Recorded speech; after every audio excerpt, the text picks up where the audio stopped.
Hi, I'm Adam C and welcome back to another incredible auction with Iconic Auctioneers here at Silverstone with a remarkable collection of the Hamilton household. That's Anthony Hamilton, the father of Lewis Hamilton, and a great selection of restored classics and modern classics that's been in their family for years, some of which may have even been driven by Lewis himself. So we're going to look around some of the cars. There's also a competition car sale on at the moment. That's actually selling at the moment as this video has gone live, so we won't focus on that one other than one car, and then we'll go into the collector's cars, the road cars. There's so much to look at. Let's take a look. So BMW owners can actually rejoice at this one. It's wearing number plates, so it's not in the competition car sale. So this will go live with all the other road cars in the auction tomorrow. You do need a ticket to the BRDC Classic to go and inspect these cars, and then the auction is on the Saturday as well. So this is an E46 M3. It's actually one of the later ones. It was originally finished in carbon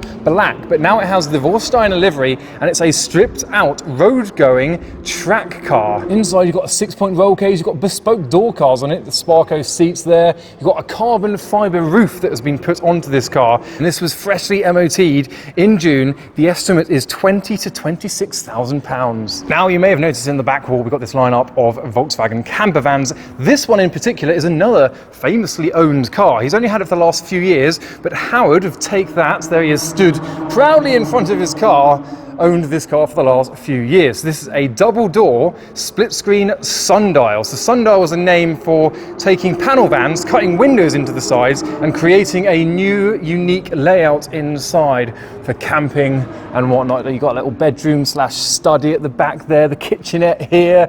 So he's probably used this for a few camping trips. I don't know if that's his signature or someone taking a elevated poo. But with its Grand Canyon National Park sticker, the estimate is £40,000 to £50,000. We then got this very vibrant green Lamborghini. So this is a Gemara S, one of just 18 right-hand drive S models that they made. It's finished in Verde Pistachio. I don't think it's the original colour, but it was an original Lamborghini colour. So the Gemaras were kind of toned down Lamborghinis.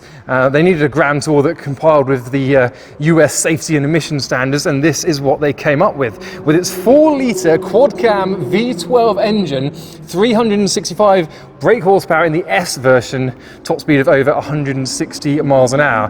Now the current vendor of this car, he bought it and he spent 30 years recommissioning it and rebuilding it to what you see today. And it is a cheap Lamborghini, with the estimate being just £35,000 to £45,000. Now we can't spend too long on all these cars. We've got the Alpina B10, the 3.6 litre. We've got one of many Cosworths. This is a Roush Sapphire Cosworth, the Roush Sport 304R. This one, the 4x4 model. It's single ownership from new. It's like the ultimate evolution of all the road-going Sapphire Cosworth cars.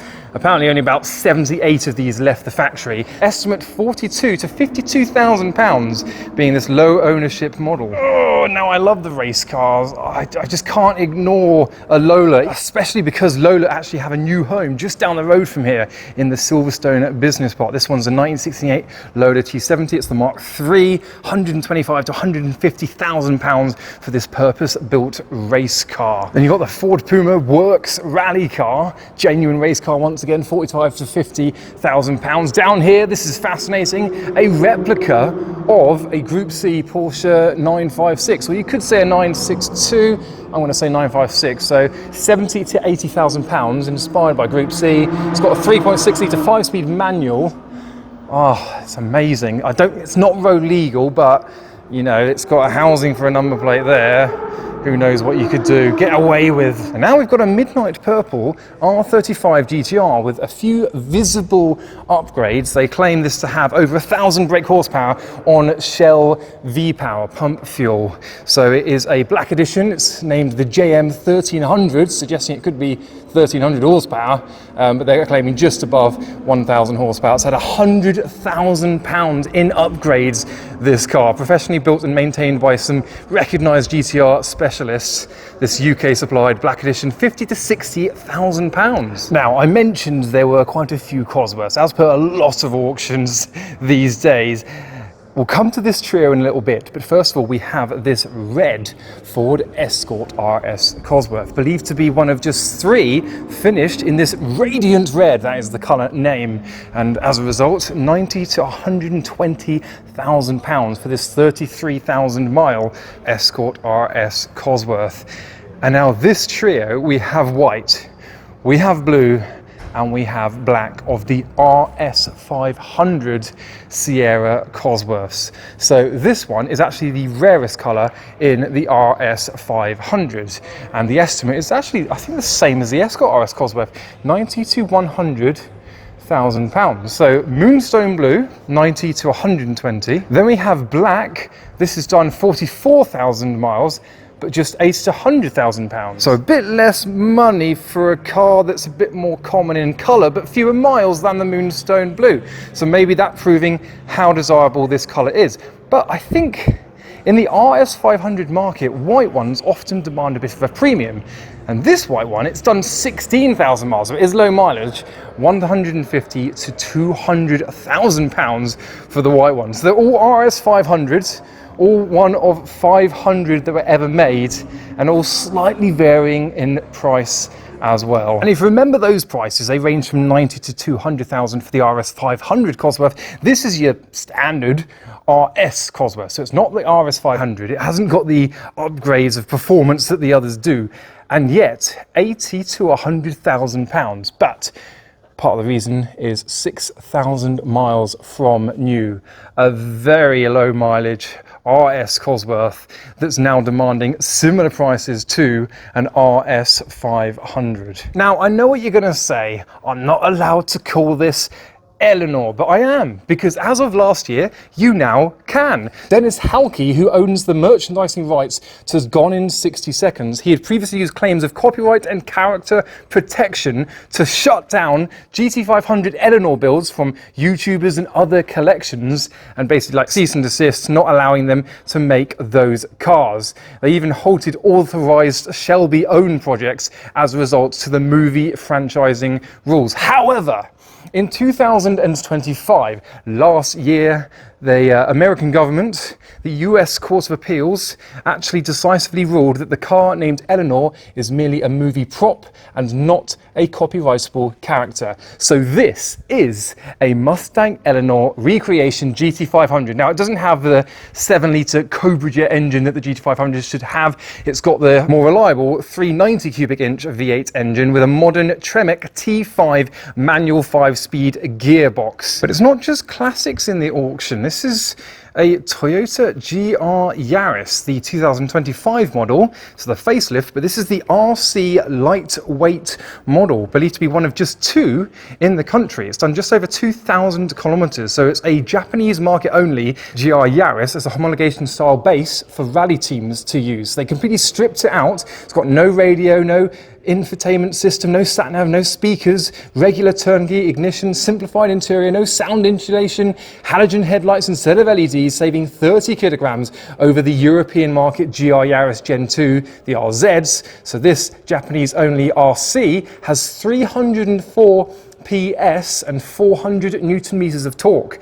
A little bit of an upgrade over the 276 brake horsepower European models with 390 Newton meters of torque, 35 to 40,000 pounds. And further along, some more Japanese and JDM examples. We've got the UK supplied Subaru P1, obviously ProDrive, so not a JDM car, but Peter Stevens of McLaren F1 fame gave the aerodynamic body kit to this car. 280 brake horsepower, 40 to 50,000 pounds for this number 67 of 1,000 Subaru P1s made by ProDrive and Subaru. And then we have a very vibrant yellow. This is a WRX STI S207NBR from 2015. They say that it's like the peak of this generation of Subaru, created for the Japanese market, limited to just 400 examples of 328 horsepower and 431 Newton meters of torque. It's the NBR Challenge Package Yellow Edition as well, making it even more rare. So 45 to 55,000 pounds for this versus 40 to 50,000 pounds for the P1. Which one would you take home? I gotta love a yellow car. We then move to Mercedes with the 300e 3.4 AMG. They call this the baby Hammer. So this is 85 to 95,000 pounds. Isn't it even a full Hammer wide body car? It's the baby. And then next door to that is a C55 AMG. So not a C43. So it's got the engine of the E55 AMG. It wasn't an official car by Benz, and only 59 of them were made. So this is the rarest AMG badged C-Class ever created, and was £24,000 in addition to the donor C43 car. So it reached about £75,000 when new for this almost resto mod aftermarket conversion, taking the C43 and upgrading it to E55 standard to make the C55 the unofficial car, and it's almost back at that price. 92,000 miles, 62 to 68,000 pounds. Very rare and very collectible too. And from Mercedes over to Holden. Yeah, you got Holden in the UK. This one very green, metallic green, a special edition by Kappa Performance. It's done 4,700 kilometers, a 400 brake horsepower variant of the HSV lineup, custom built actually for the UK market. 35 to 40,000 pounds. And though I love the green interior, it's a shame it's a slightly different green to the exterior metallic paint code. But the car that is calling my name looks to have Nissan GTR rear lights from an R35. This is a DDR GT8, a very small number. I don't want to say kit car, but it's got a 6.3 litre Chevy V8 and was built around performance driving, and they wanted to compete against the high costs of European supercars. So you can see inspiration in design from perhaps the Pagani Zonda. That's what I first saw when I saw these twin headlights. Definitely Zonda inspired. It's believed to be one of just 3 in the UK. I think I've seen a maybe less modified version of a DDR GT8 in the UK before.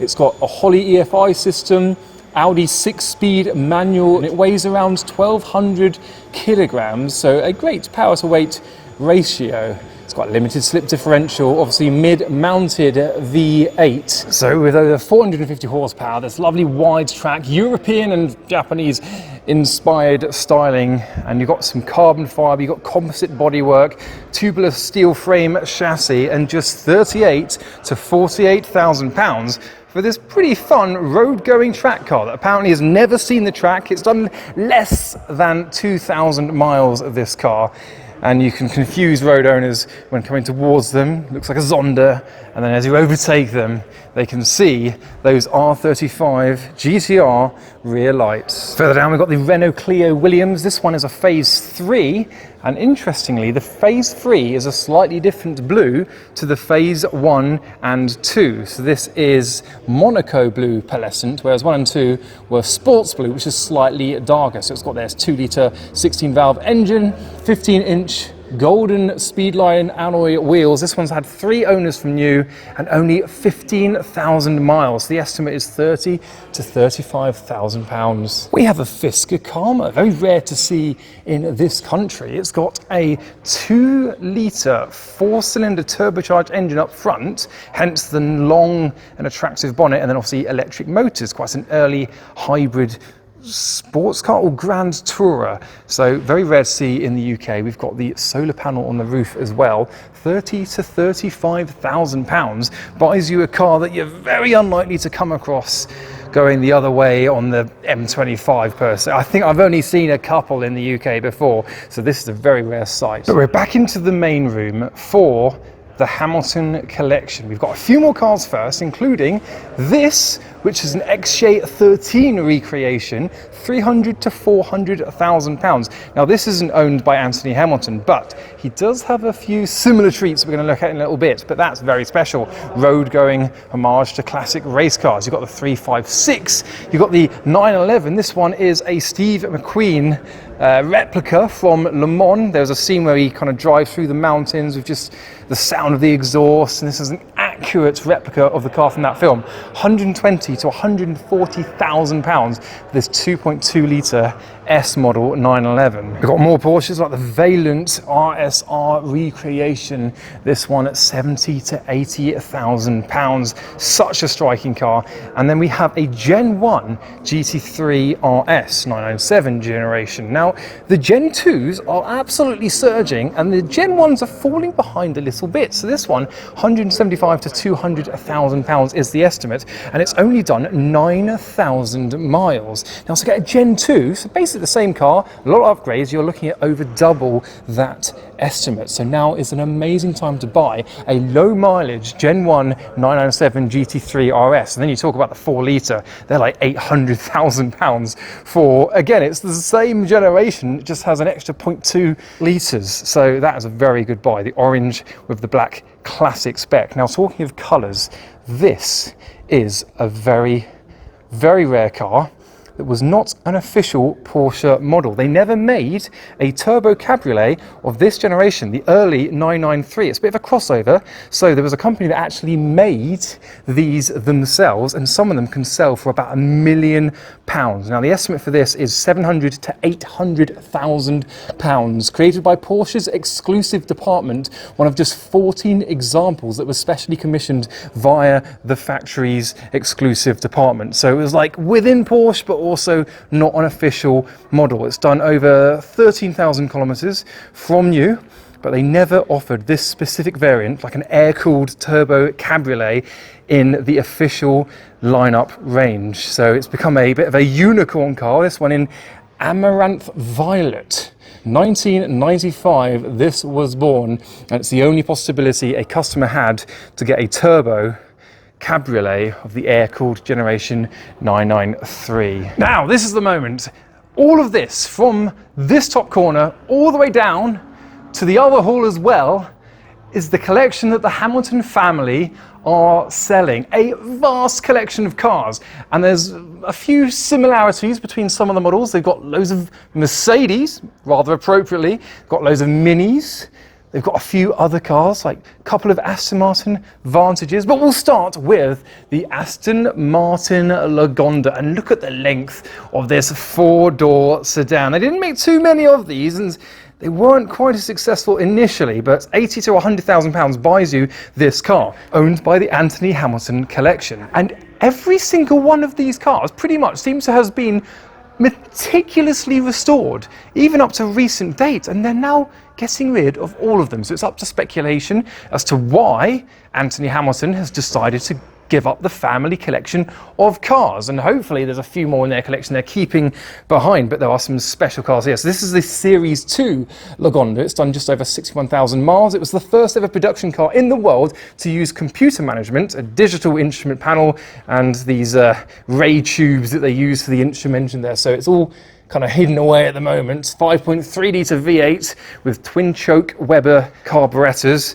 280 horsepower, and 320 pounds-foot of torque. You've got these permanent lights there that make it look a bit like Lady Penelope's Rolls Royce, and then these little pop-up bonus lights as well. Quirky looking car, coming into their own now, and a very rare colour on this as well. Let me go back to the V8. So obviously this is the original V8 here, although it's the Series 3. So this replaced the DB6 with this grand tourer with a V8 rather than a straight 6. And this is again been meticulously restored. It's Cambridge blue over tan interior, 90 to 100,000 pounds for this automatic V8. And then we have a later V8 from 1998, so this one's 74, and then 98, they're still continuing the V8 range. This one, the coupe, just 101 V8 coupes were built. It's also been restored, 55 to 65,000 pounds. Fairly affordable if you ask me. Then we go over to some of the Jags. We've got a pair of E-Types here, starting off with the Series 3 V12 Coupe in a very desirable colour. This is Heather, the name of the colour. It's also been restored, 50 to 60,000 pounds. Fairly obtainable for a Jaguar E-Type. And then next door to that we have a Series 1 from 1967, the 4.2 litre Roadster. It was restored in 2015. It's only done 500 miles since.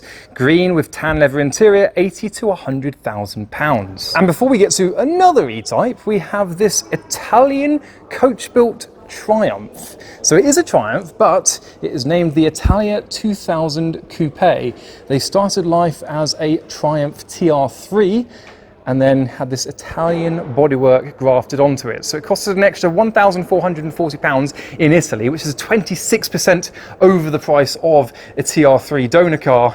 And it's been restored as well by the Hamilton collection, £80,000 to £100,000 for this Italian coach-built Triumph, and it is gorgeous. Left-hand drive, obviously, Italian supplied cars in this burgundy paintwork. And yeah, we come around to another Series 1 E-Type. So they got one green one, and then another green one. The main difference is this is green interior, the other one had tan interior. So this one, same year, the 4.2 Roadster. It's just got obviously green interior. This was originally a New York car, so it was wrong hand drive, and it's since been converted into correct hand drive back for the UK market. But same estimate as the other Series 1 over there, £80,000 to £100,000. And from Jag, we briefly go to Mercedes with this 190 SL in white. Again, it's been restored, £100,000 to £120,000 is the estimate. And then we have the star of the show. So 220C, a homage to the race cars for Le Mans because they were called the XJ220C. And you've got those gorgeous wheels down there. And then we've got the cream interior here. These cars are amazing investments right now. They have started to surge in value, £500,000 to £550,000.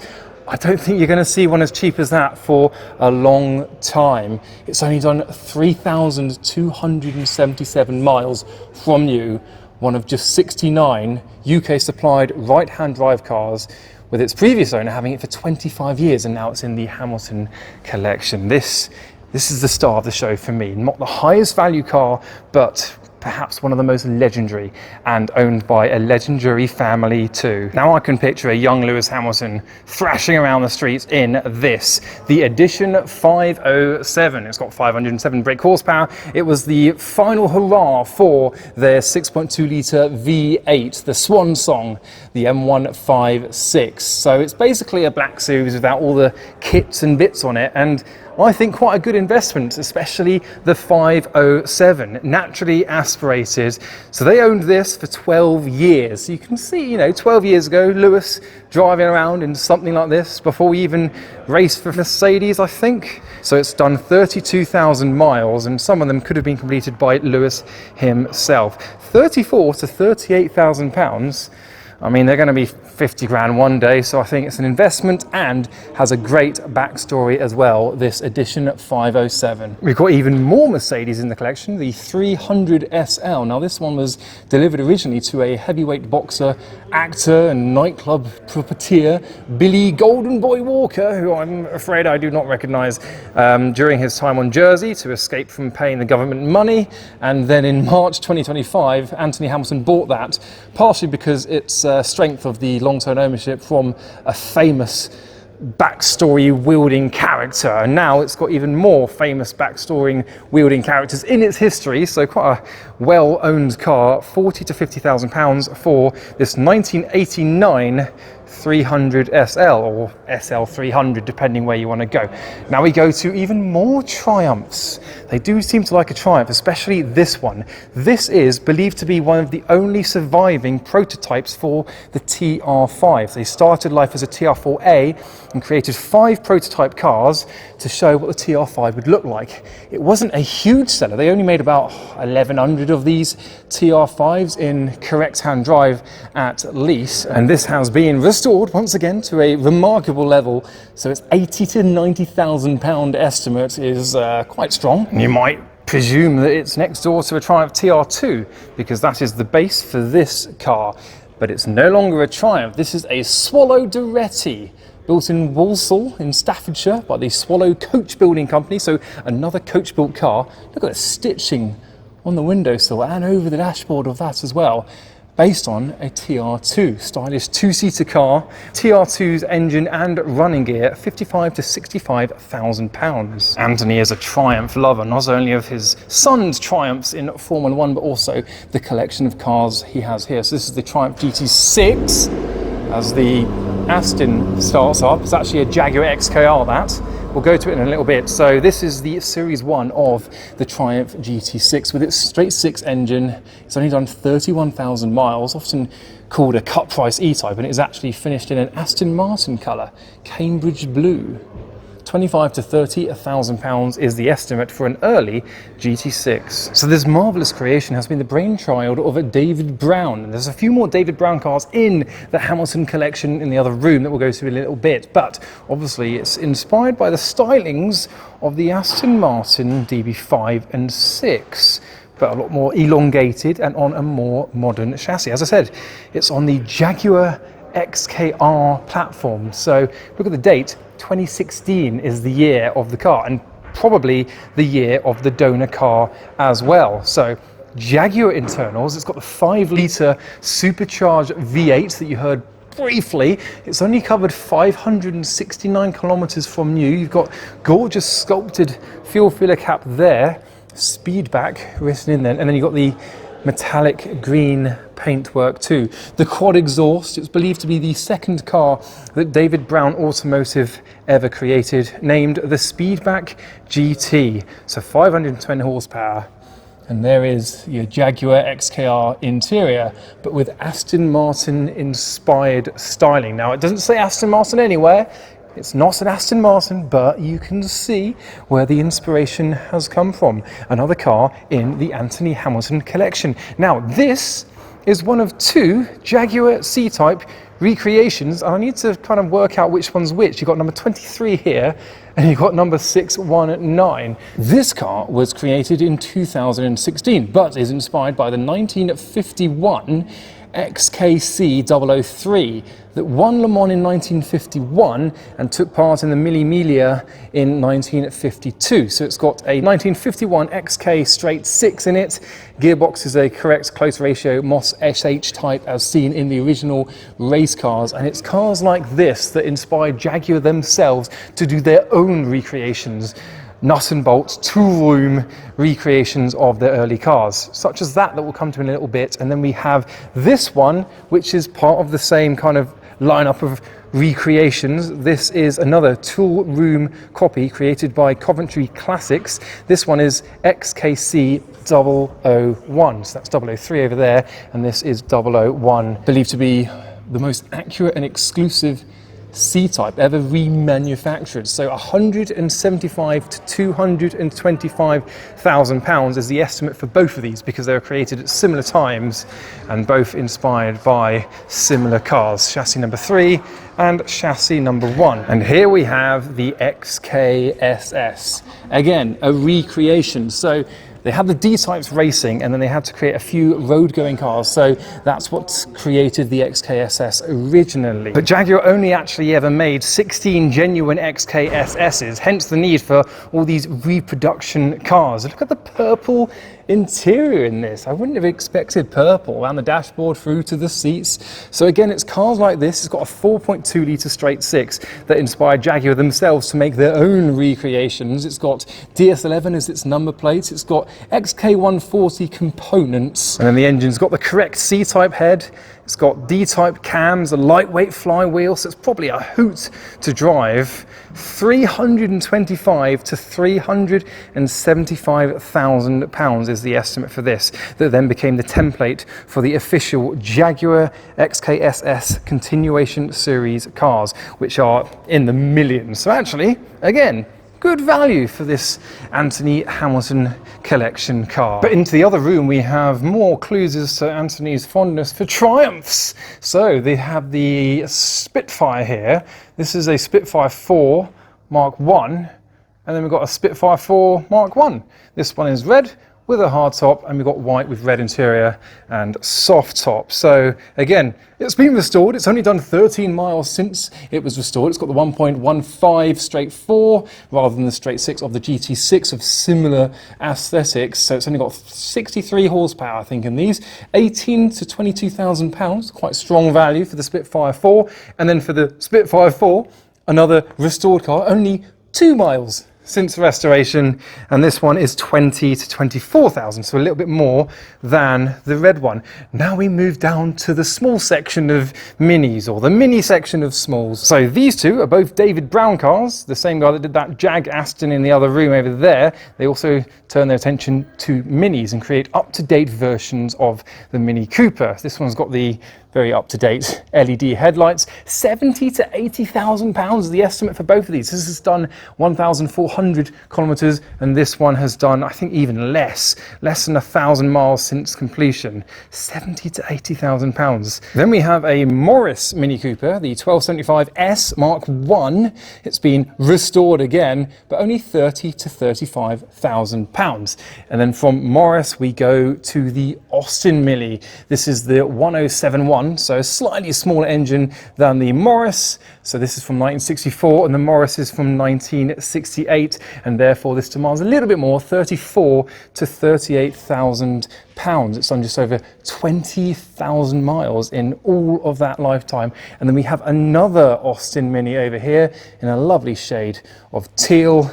It's the 970S, so even smaller engine. So we're going down. This is again 34 to 38,000 pounds, so a little bit more once again. It's believed to be the most sought after John Cooper era minis. In Smurf Blue is the official name. And we have the Mini Moke, obviously on a mini platform. This is from 1966.